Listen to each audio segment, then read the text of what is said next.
สวัสดีครับนี่เราจะพาชมธุรกิจทางการเกษตรตลาดนัดชุมชนนะครับริมคลองชลประทาน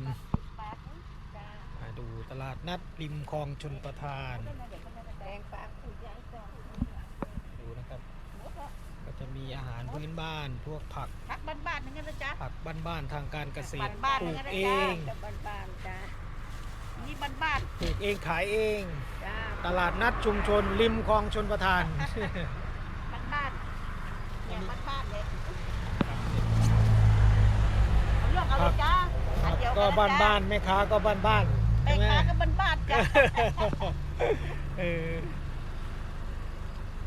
ครับวันนี้แม่ค้าน่าจะหยุดเยอะเนี่ย ปีใหม่ผักบ้านๆสินค้าทางการเกษตรทำปลูกเองขายเองนะครับแวะซื้อได้นะครับตลาดนัดริมคลองชลประทาน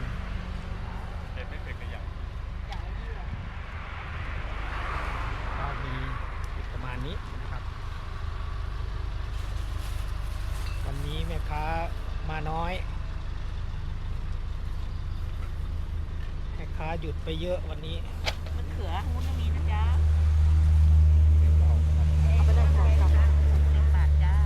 ขอบคุณค่ะมะเขือก็บ้านๆจ้ะ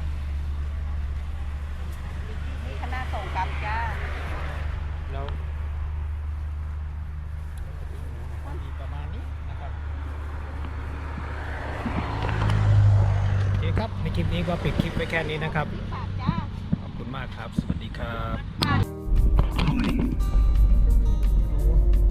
ไปทางอุตรดิตถ์ไปแล้วกันเข้าทางศรีสัชนาลัย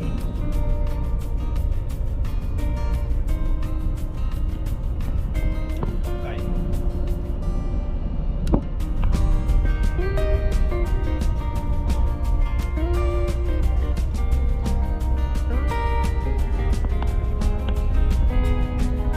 แล้วก็ไปวัดพัดดอยพระชัน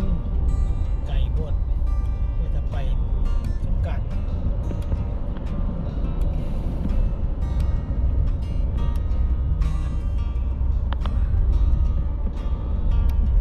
นี่ช็อตไลท์บรรยากาศทาง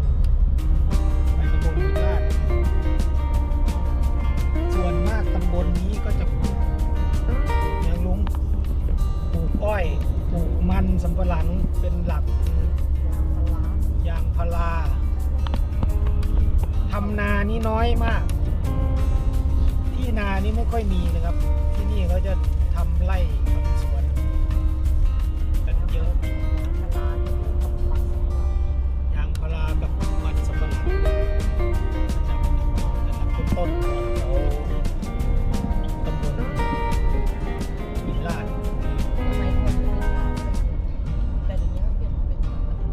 แต่ฝั่งตรงเนี้ยก็จะเป็นพวกมันสำปะหลังนะครับมันสำปะหลังแล้วก็ทางที่ติดทางตัดใหม่ที่ตัดไปถนนหมายเลข 1ที่จะขึ้นเหนือก็จะเป็นพวกอ้อยพวกมันสำปะหลังเป็นมันสำปะหลัง